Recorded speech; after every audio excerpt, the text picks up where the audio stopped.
नमस्कार, स्वागत है आप सभी का सीएनबीसी आवाज पर। मैं हूं हर्षदा सावंत और आप देख रहे हैं आपका पसंदीदा स्टार्टअप शो आवाज एंटरप्रेन्योर, जहां हम बात करते हैं भारतीय स्टार्टअप इकोसिस्टम के ट्रेंड्स, बड़े मुद्दे और साथ ही नए आइडियाज की। चीन के बाद भारत विश्व का सबसे बड़ा बस मार्केट है और बसें हमारे देश में मास मोबिलिटी का एक अहम हिस्सा रही हैं, जहां हर साल कम से कम 90,000 से 1 लाख बसों की बिक्री होती है। वहीं अगर आप सफर करने वाले लोगों के नजरिए से देखें तो 10,000 लोगों के लिए सिर्फ 3 बसें हैं। यानी हमारी बढ़ती जनसंख्या के हिसाब से अभी भी बस मार्केट में काफी स्कोप है, बेहतर सेवा का, बेहतर नेटवर्क का और बेहतर कनेक्टिविटी का। और इन सब पर टेक के सहारे से कई सारे स्टार्टअप्स काम कर रहे हैं। आज आवाज एंटरप्रेन्योर में हमारा फोकस भी इसी सेगमेंट पर है, जहां कई कंपनियों ने हाल ही में नया निवेश जुटाया है, अपने नेटवर्क और सेवा को और बेहतर किया है। मेरे साथ हैं इंटरसिटी स्मार्ट बस के को-फाउंडर कपिल रायजादा, अभिबस के chief operating officer Rohit Sharma और ब्लूम वेंचर्स के विक्रम गावंडी। आप तीनों का स्वागत है सीएनबीसी आवाज पर। यह क्षेत्र बहुत ही दिलचस्प हो चला है, जहां पर एक तरफ हम देख रहे हैं कि मोबिलिटी को और बेहतर करने के लिए हर बड़े शहर या छोटे शहर में मेट्रो पर जोर दिया जा रहा है, लेकिन आखिर में जब लास्ट माइल कनेक्टिविटी आती है, या तो हमारा सहारा ऑटोज होती हैं या फिर बसें होती हैं, और बसों को लेकर लोग अहमियत समझने लगे हैं।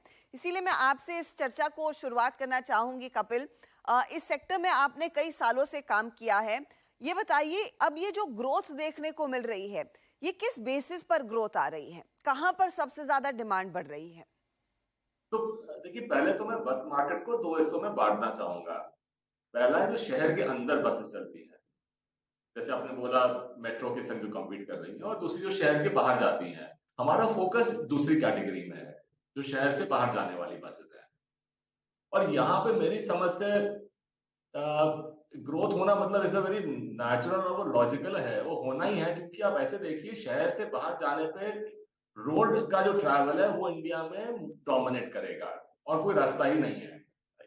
और रोड में आप पे 2 रास्ते हैं, या तो आप आराम से सोते हुए ₹1000 में रात में बस से पहुँच जाइए, किसी भी शहर से, दिल्ली से ले लीजिए आप देहरादून, चंडीगढ़, मनाली।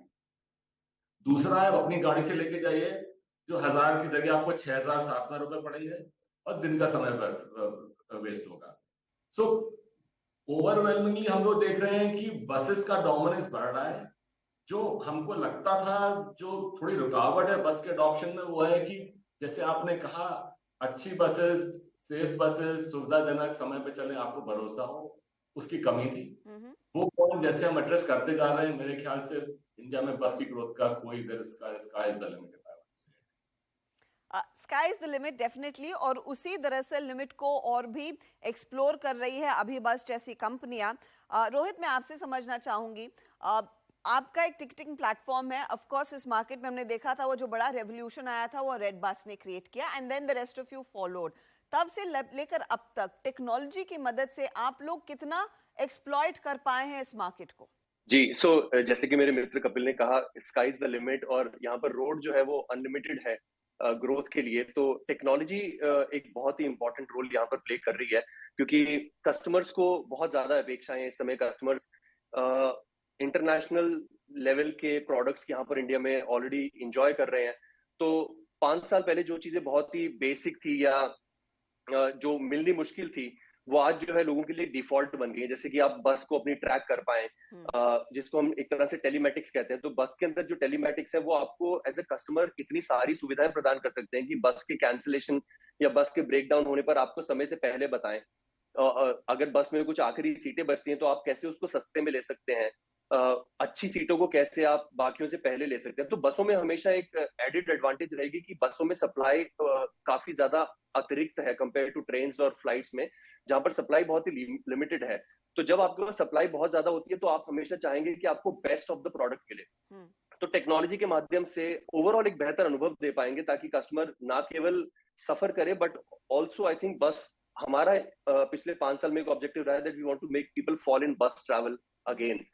जैसे आपने कहा कि आप अज्यूमिंग जा रहे हैं चंडीगढ़ से शिमला, अब नॉर्मली विकल्प तो ढेर सारे रहते हैं कपल, लेकिन डर यही है कि जो आप बस बुक करते हैं उसकी हालत कैसी रहेगी।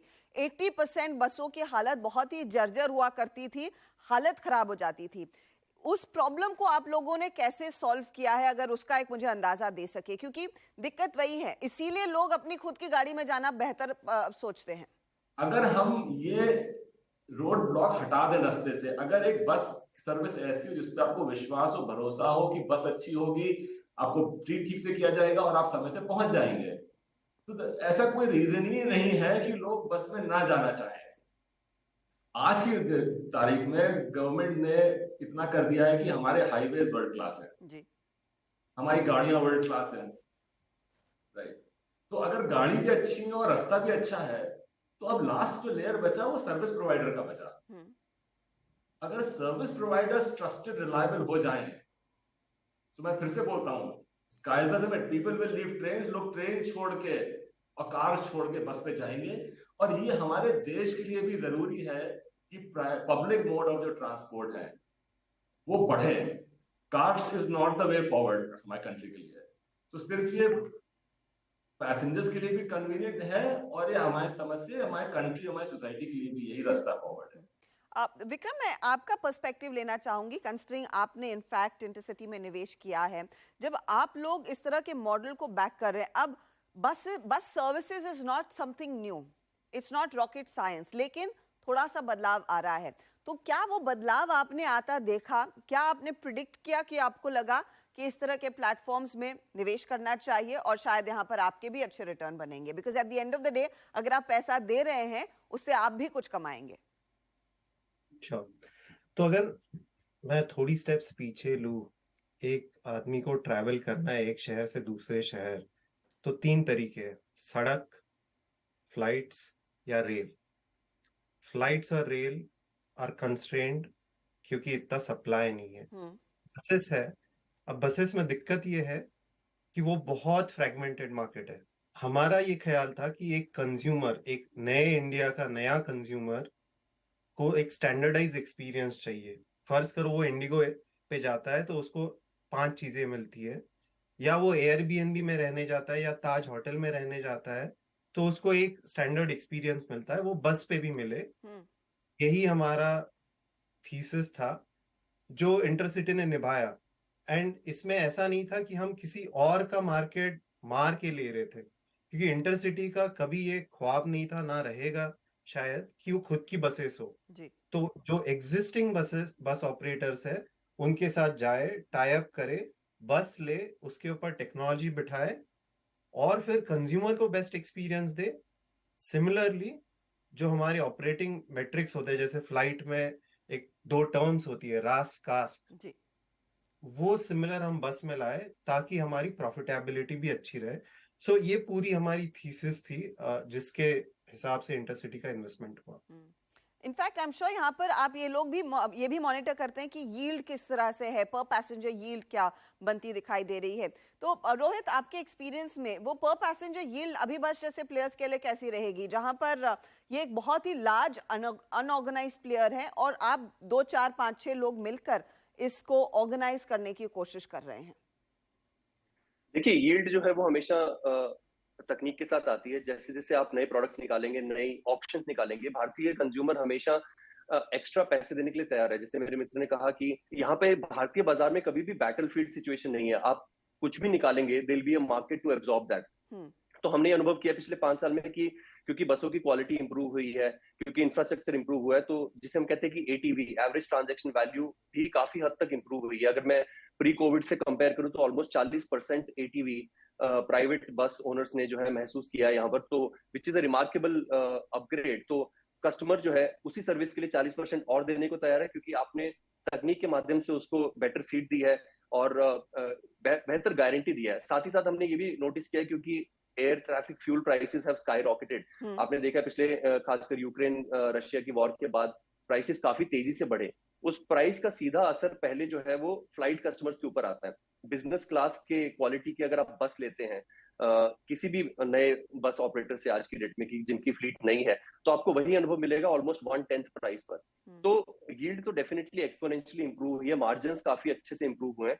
और मुझे लगता है काफी हद तक जो फ्यूल प्राइसेस इंक्रीज का उतना इफेक्ट बस ऑपरेटर्स पे नहीं आया, क्योंकि ट्रांजैक्शन वैल्यू के बढ़ने के कारण उन्होंने वो ऑलमोस्ट ऑब्जर्व कर लिया है। तो आई थिंक मार्जिन अच्छे हैं और मुझे लग रहा है कि यहाँ से मार्जिन केवल बढ़ेंगे। वक्त थोड़ा एक छोटे से ब्रेक का, लेकिन आगे समझेंगे इंटरसिटी और अभी बस आपको अपने प्लेटफॉर्म पर नया क्या देने वाले हैं।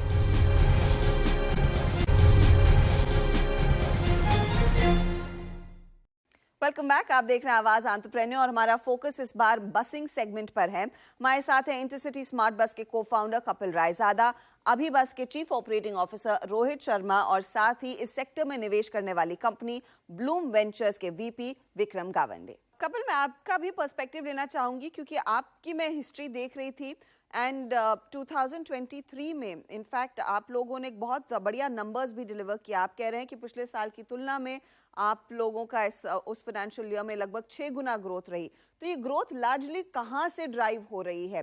क्योंकि at the end of the day आप एक सर्विस प्रोवाइडर हैं, आप लोगों को प्लेटफॉर्म की सुविधा देते हैं, लेकिन बस की क्वालिटी क्या रहेगी, ड्राइवर की क्वालिटी क्या रहेगी, जो कस्टमर चाहता है वो इवेंचुअली डिलीवर होगा या नहीं, वो आप लोगों के कितने कंट्रोल में है? तो देखिए, हमारी जो टेक्नोलॉजी है फर्स्ट ऑफ ऑल उसका पर्पस यही है कि जो भी वेरिएबल्स हैं उनको हम करेक्टली मॉनिटर और मेजर कर सकें, जिससे हमको भी पता रहे कि जो हमने प्रोमिसेस किए कस्टमर्स को वो बराबर हो रहे हैं कि नहीं हो रहे हैं, और मोर इम्पोर्टेंटली ऑपरेटर को भी पता रहे। क्योंकि लॉन्ग डिस्टेंस ट्रैवल की बड़ी समस्या ये है कि कई बार बस के मालिक को भी पता नहीं होता कि बस में क्या हो रहा है। So which is why I think हमारा पहला फोकस था फुल स्टैक टेक्नोलॉजी प्लेटफॉर्म, जो हमको मिनट बाय मिनट की इंफॉर्मेशन दे सके as much as possible. Customers भी इंफॉर्मेशन देते बाय द वे, एक हमारा एम्प्लॉय भी हर बस में ट्रैवल करता है, वो भी इंफॉर्मेशन देता है, बट टेक्नोलॉजी जो है वो न्यूट्रल इंफॉर्मेशन डेटा देती है। तो स्टेप वन इज कि कंट्रोल करें पूरा एक्सपीरियंस ट्रिप में, जो हमने प्रॉमिस किया है, जो हम देना चाहते हैं। The first point. Second point is आपका क्वेश्चन आया है ग्रोथ का। सो आर नंबर्स आर जो हमारे वो सिमिलर है जो रोहित जी ने बताए हैं। आई थिंक पिछले over the last pre Covid और पोस्ट कोविड ऑलमोस्ट 40-50% है। हम लोग का जो अप्रोच है मार्केट का वो थोड़ा अलग है। हम जैसे विक्रम ने बोला, हम लोग नई बसें मार्केट में इंफ्यूज नहीं करते, हम लोग एग्जिस्टिंग बस ऑपरेटर्स के संग पार्टनर करके उनकी सर्विस को अपग्रेड करते हैं। Right. So for us to grow, हमारे लिए जरूरी नहीं है कि मार्केट ग्रो कर रहा हो, हम उस मार्केट में भी अपना शेयर बढ़ाते जाते हैं। Okay, right. तो that is the secret why हमारा शेयर इतना अच्छा बढ़ रहा है। तो अगर हम लोग pre Covid to post Covid about 6x बढ़े, लास्ट ईयर से भी हम लोग करीब 250%, 250% ग्रोथ हुई है। ओवरऑल मास मोबिलिटी में एक बड़ा ट्रांजिशन आएगा जहां पर हम डीजल से सीएनजी में स्टेप करते हुए दिखाई दिए थे। अब वो सीएनजी से एक और ऑप्शन निकल कर आ रहा है, वो है इलेक्ट्रिक मोबिलिटी का। और हमने देखा है एटलीस्ट इंट्रा सिटी ट्रैवल के लिए कई सारी राज्य सरकारें उसी को तवज्जो दे रही हैं। क्या वो नेक्स्ट लेग ऑफ ग्रोथ दे सकता है अभी बस, इंटरसिटी, चलो जैसे प्लेयर्स के लिए? अभी लर्निंग फेज है, क्योंकि फॉर एग्जांपल इंफ्रास्ट्रक्चर जो है इलेक्ट्रिक बस के लिए वो लिए होना है, क्योंकि एक बस जो चार्ज होगी वो कुछ 100-200 किलोमीटर ही चल सकती है, क्योंकि आप जितना ज्यादा बैटरी पैक्स डालेंगे उतना वेट बढ़ेगा, उतना उसका माइलेज कम होगा and so on so forth. So वो टेक्निकलिटीज में जाते अलावा इंफ्रास्ट्रक्चर की जरूरत है, वो जब होगा। सेकेंड इज टेरायंस, क्योंकि ये बसेस जो चलती है फॉर एग्जाम्पल घाट सेक्शन में इलेक्ट्रिक व्हीकल लॉन्ग डिस्टेंस कैसा बिहेव करेगा ये देखना है। बट अगर मैं 5 से 10 साल का व्यू लेता हूँ तो absolutely electric vehicles would come into play. But अगले 10 साल में भी would they replace 100% of the IC engines? I think it's difficult. Because you mentioned intra-city को लेकर क्या इंटरसिटी का प्लान बना उतरने का?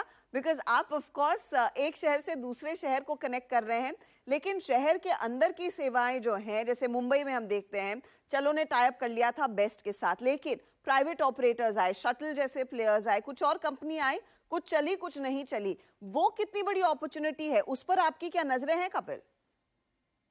देखिए, दोनों बहुत ही अलग इंडस्ट्रीज हैं जी, एंड हमने सोच के इंट्रा सिटी में नहीं एंटर किया।